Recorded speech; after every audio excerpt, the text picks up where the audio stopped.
This week on Talking Real, we bring you a whole host of issues, from interesting legal line questions to housing data and even the future of 3D printed houses. So let's get right to it.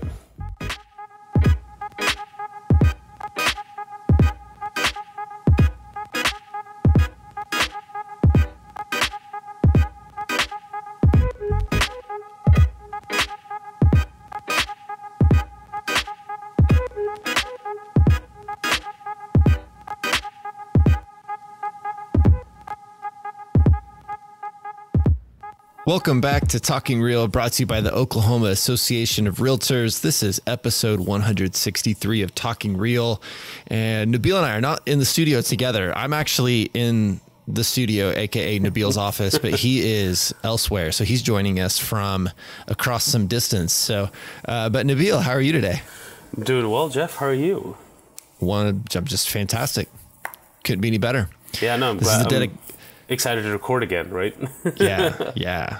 This is the dedication to no matter where Nabil is in the world, he's going to join us for an episode of Talking Real. So we're going to get this in today. But, because we're often in different places and we haven't had a chance to coordinate too much, we've got sort of a mixed bag of articles and issues and things like that have come up that we wanted to bring to your attention. A couple little helpful things, some interesting things that are out there that'll maybe just kind of brighten your day to understand a few new things. Brighten your day, or maybe scratch your head. Yes, exactly. So where do we want to get started, Nabil? I've got an interesting kind of news tidbit kind of deal. I've got an interesting legal line question that's worth covering. I know you've got a couple of things, but I don't even know where to begin. I know. Well, let's talk about this one first, where the first 3D printed house was listed and is under contract. I think this is interesting. I mean, I think of 3D printing as like little plastic toys and things like this, right? But we're talking about 3D printing houses. Yeah. And this is something that we talked about, I don't even know how many episodes ago, but, this was still theoretical and it was going to happen and things like that. But in Long Island, a house was actually listed, and in March it went under contract, even though it wasn't printed yet. So someone has purchased a house that is going to be 3D printed. Affordability is a big thing, is kind of what we talked about in the episode when we talked about 3D printed houses before. So this house was listed for under $300,000. It was a 1,400 square foot house. Apparently very, very affordable for the area. One of the cool things, though, it says, is the company's autonomous robotic construction system squeezes out concrete like toothpaste to create the structure of the house. And this process is 3 times faster than traditional wood frame construction and reduces construction costs by 70%, which is insane. I mean, if that is the way that we can do things now, right? Where you can, and I guess they go to the site, maybe they like pour a foundation, and then they take whatever equipment to the site, and then they squeeze it out like toothpaste at 70% of the cost. I mean, and especially right now with the prices of lumber, but that's completely game changing. I mean, I'm still curious about the mechanics of how then obviously somebody's then got to go in and put cabinets in and flooring and how the electrical gets run and all those kinds of things. But I mean, that could absolutely revolutionize the way that we make houses, if that's the case. Make houses. So like, we don't even build them anymore. We make them almost like in a lab. Yeah. It's amazing. Yeah. It says the roof, electricity, HVAC, and communications were added after printing, bringing total construction time to a few weeks. It's unbelievable. A few weeks. That is interesting. Yeah. So I thought that was interesting. I'm like, it's happening. Yeah. Well, we'll see how that develops. I mean, again, I think this is technology that's going to continue continue to grow. That's just we're going to see new applications for it. And in the home sector is just another place where we're going to see it. So I just think it's cool that now we're seeing like somebody's already bought this house. I mean, it's on the market. That's just the interesting change there is it's no longer theoretical. It's actually happening. Yeah. Yeah. Apparently these like Mighty Buildings is the company that built this one. They have printed 3D homes before, like we had talked about on our previous episode. But that was when a customer had to provide land, and it was like a one-to-one transaction from the company. But nothing like this had been marketed on the MLS before. So I think that's where the newness comes in. That's pretty cool. Pretty cool. So my turn. I'm going to go with a legal line question that came up recently. And, we know that the market right now is kind of crazy, right? There's multiple offers, lots of competition for homes and just about every price point, it seems like. And the question kind of came up is selling a property as is, because somebody wanted to sell a property. They didn't want to make any changes to the property. They didn't want to fix anything. And because it's a competitive market, they felt like they could do that, just sell it as is. And in the contract, they just wrote something along the lines of property being sold as is. And that's it. That's all they wrote in there. And so the question came to me is is this enough? And we've maybe even talked about this before. I don't really remember, but I feel like now is a good time to kind of readdress this, because this comes up every once in a while on the legal line and people ask me, and just wanted to touch base on how to actually properly effectuate as is, if that's what you're trying to do, because there's kind of two ways to do this. I mean, one of the issues is, does the buyer still have an opportunity to inspect the property and terminate the contract on the basis of those inspections? Now, maybe it's set forth up front that they are not going to ask for any repairs. It's being sold as is, but you still got to address the fact that they can still do inspections and still terminate the contract because of the results of the inspection. Right. And that's one of the problems I see here. Right. They have to know kind of what they're getting into. Right. Right. Yeah. So, and in some cases, you may want to actually remove the ability for the buyer to do inspections and terminate based on the inspections, right? It may be, we're going to enter into this contract, and that's not a way that the buyer can get out of the contract. We're upfront. This is truly as is. There's no inspections. There's no inspection contingency, nothing. And so you have to do it in the right way. And there's a helpful document that will help you do this if you want to do this. This is on the Real Estate Commission's website, and it's on their document called Standard Clauses. So you can go get that, where they have all the other, the various contract forms and things like that. There's a standard clauses form, and that has two provisions relating to as is. And one of those is no inspection. And so again, you're going to have to strike language in the contract. You're going to have to add in this as is clause. You're going to have to do a variety of things if you really want to have a no inspection as is sale of the property. And so be careful how you do that, because just writing as is in the contract or being sold as is not going to do it. I mean, that's not enough. All that would do is maybe make it to where there's not going to be any repairs that are going to be made to the property, but the buyer could still cancel the contract. So, you have to really think through what it is you're trying to do if you want to have an as-is contract and what that actually means. And then you have to actually write the contract in the right way and strike the proper language and everything else. So it's actually pretty in-depth if you want to do that the right way. And many, many times I don't see that happening, where when it comes to me, that's because something went wrong. And so the buyer now wants to get out of the contract, and the seller's like, wait, we thought this was as is. Well, but you didn't strike any of the inspection language. You didn't do any of that stuff. And so that's where the problem is. So you got to make sure you do it right so that it's clear up front from the beginning. So take a look at that standard clauses form on the Real Estate Commission's website if you're in that situation, so that you can make sure that as is contract is handled correctly. This could just be because I'm not as much of a risk taker as I think I am, but just buying a property truly as is, no inspections, nothing. It just seems like Man, that's really rolling the dice. Yeah, for sure. And for, some inspectors that may be perfectly investors is what I was trying to say. Right. Investors, that may be a perfectly reasonable thing for them to do. Right. Maybe they're willing to take those things on. They've ran the numbers. It makes sense, Yeah. Right. Right. And so, certain situations that does come up and can be a valuable thing for a seller. So, yeah. Or a buyer, maybe both ways. Right. That's interesting. Yeah. So, yep. I mean, that's your favorite thing, right? Make sure your contract is correct. Yep. Yep. Absolutely. So what else you got? I have next on my list is smart home tech. Of course. Why not? Why not? We haven't talked about this in a little bit. I don't think there's anything groundbreaking to report, but it was interesting, during last year where everyone was staying at home, smart home tech saw a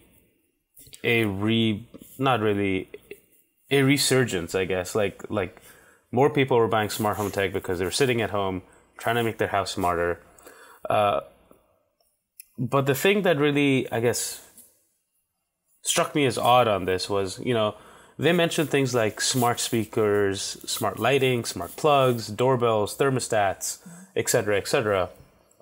But the thing that someone purchased the most is a smart TV. And I know we had this discussion offline just a second ago. Is smart TV really smart home tech? Yeah. Okay. Everybody knows we love tech and smart home tech and all that, but it's like we're getting to the point where it sometimes seems ridiculous, where we're like just trying to be like too edgy and like too tech savvy and everything else. And so it's like a smart TV. I mean, that's not really, I don't consider that smart home tech, right? All that really means for the most part, and maybe I'm wrong about this, but most of the time in my experience, that means it has like Netflix built in, right? Like, or you can surf the internet. Yeah. And not well, right? Like, not well. It's, it never works well. Like I've yet to see, Roku makes a nice software. Apple makes a nice software. Amazon's Fire Stick stuff is nice. Most of the built-in stuff on TVs, unless it's one of those three, is usually like pretty bad. Like they're not very good at designing user interfaces. And I think that's the thing with smart home tech in general is like, you can have a device that does stuff, but like, is it actually user-friendly? Does it look nice? Does it have a nice user interface? And I feel like there's a lot of just really bad junk out there. And smart home TVs are one of those, right? The smart TV is one of those where I'm like, I would rather just attach a third-party device that works better. Right. And I would venture out to say, I think 99% of people probably use a Alexa or an Apple TV or something else attached to their TV to then use Netflix and Hulu and things like that. And I mean, I control my TV through those devices, right? I can tell Alexa to change the input. I can tell Alexa to go to Netflix. But I'm not really, I don't even use the TV's remote control, honestly. Like everything's controlled through my Fire TV box cube. I don't know. Fire TV Cube, I think is what it's called, right? Or box? I don't know. But yeah, so I don't know if if a smart TV is truly smart home tech, because it doesn't really do anything autonomously, right? Yeah. I don't know. That was just a thought. But the other thing that I saw was the most coveted piece of smart home tech is security cameras and video doorbells. And only 12% and 21% of people have those. And programmable thermostats were next down the list. And 41% of people have those and 44% of people want those. So, and the thermostats is something that we saw first anyway. Right. So you can see like that adoption rate is how quick that cycle moves. Yeah. Yeah. Yeah. That was like really was one of the first ones. Like, okay, control my thermostat with my phone, that kind of thing. Right. The Nest was like the big one that was really cool that came out first. Doorbells and cameras. Yeah, I know I get that. I mean, especially it's like all the time you're online and see videos from people's cameras and stuff like that they're getting. It's really kind of interesting. But, you know, I think people are concerned about security. They're concerned about packages being stolen off their porch, those kinds of things. When somebody comes, I love ours. We've got a Ring doorbell. I love it. I think it is by far probably the most useful piece of smart home tech that we have. But yeah, I'm a big fan, so I can see why I'm surprised it's not higher at this point than the 20% there. Right. Yeah. And I'm sure some people are also looking for a viral moment. Right. Just can't wait. Right. Depending on what it is, there's some sketchy ones out there for sure. All right. What do you have next? So I think it's kind of interesting, and looking at data from January to February this year, this is a lot to me that all regions experienced a decrease in pending home sales. And they fell 10.6 compared to January. So from January to February, there was a 10.6% drop in pending home sales. And that seems really high to me. That's a lot. And Lawrence Yun, who a lot of people are familiar with, he's the National Association's chief economist. And, you know, he said that it's not demand, right? The demand is there. Demand is widespread. Multiple offers are prevalent. Days on market are short and swift, but contracts are not clicking due to this record low inventory that just is rampant all over the country.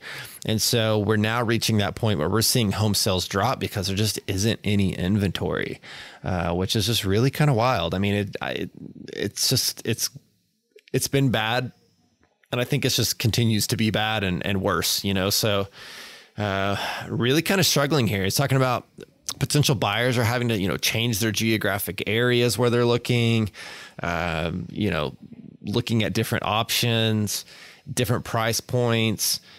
You know, we're seeing some fluctuations in the mortgage rates. They're trending upwards just a little bit right now, but that doesn't seem to really have much of an impact because it's still really, really low. And it's just, there's just not any inventory, and it's crazy. I mean, I think everybody that I've talked to lately has had a sale that has multiple offers. I mean, you know, they'll have dozens of showings, multiple offers, and it's just really challenging right now. And I feel bad for the buyers out there because they just, you know, they're having to come up with absurd offers and a lot of unknowns. And I think there's a lot of people that have lost out on a lot of houses, and that's really, really discouraging. Yeah. And I mean, I'm sure they're also having to make a lot of sacrifices and compromises, right, while buying these houses. Because the inventory is so tight. But that is wild to think that, you know, home sales, they're dropping because there just isn't enough to sell. Right. Which is, yeah. Well, and I mean, I think the only issue here is that, and NAR keeps saying it, they're repeatedly pointing to the same solution to the inventory challenge, which is new home builders. I mean, that's... You know, I don't know what else there is, which is difficult because prices of lumber and all that. So maybe we just need those 3D printed houses to really take off, and that'll be the solution. Right. Squeeze out the concrete like toothpaste. That's the answer. So. Well, do you have anything else? Was that all that we were going to talk about today? Yeah. I mean, I did come across something else that was interesting. Okay. And this goes to another one of my favorite topics, which is video. You know, LinkedIn has up until now been pretty word centric, right? You have a resume online, you have your picture, blah blah blah. You have some links, great. But LinkedIn launches a video bio tool for profiles. So just like one of your Facebook covers that could be video, this is a cover story to make people's profiles more interactive. So basically, it's your 30-second, 15-second elevator pitch on who you are and what you do and saying hello, right? Making it more personable. It's not just words. They can see you as a person now, which is interesting. I don't know how much that would help realtors. Because I mean, I don't go to LinkedIn to look for a house, but right. I don't go to LinkedIn. I mean, I don't know. I have a bad impression of LinkedIn, or not a limited impression, I suppose. It's a place where like, I think recruiters go to find people to fit jobs, right? I think it's a good job search tool. And then you see people that are like posting work related articles and stuff like that, but it's never anything that I find that interesting. I think for certain industries and stuff, maybe it's useful, but I'm not that big on LinkedIn. I'm kind of a hater, but I don't know, just the idea of like a professional social network. I guess it like in concept makes sense, but then it's like I said, it's a bunch of recruiters out there that are trying to hire people and stuff. But I don't know, maybe that's a good thing, and offering some new tools. I like the idea of when you go to somebody's profile, maybe having some video. Like video is great. I love video. So I get that. I guess that makes sense. Yeah, in theory, I love it. Like that's what it should be, right? You're telling someone who you are and saying hi. It's nice. Absolutely. I like it. And video is awesome. So. Yep, absolutely. So, sorry we don't have some big interesting topic today. We just had a handful of things we wanted to cover with you guys, but it's been a busy week. We just had Capital Conference last week. I hope everybody was able to check that out. If you didn't get a chance, go back and listen to last week's episode where we had Grant Cody, the Real Estate Commission's director, come join us for a live Talking Real.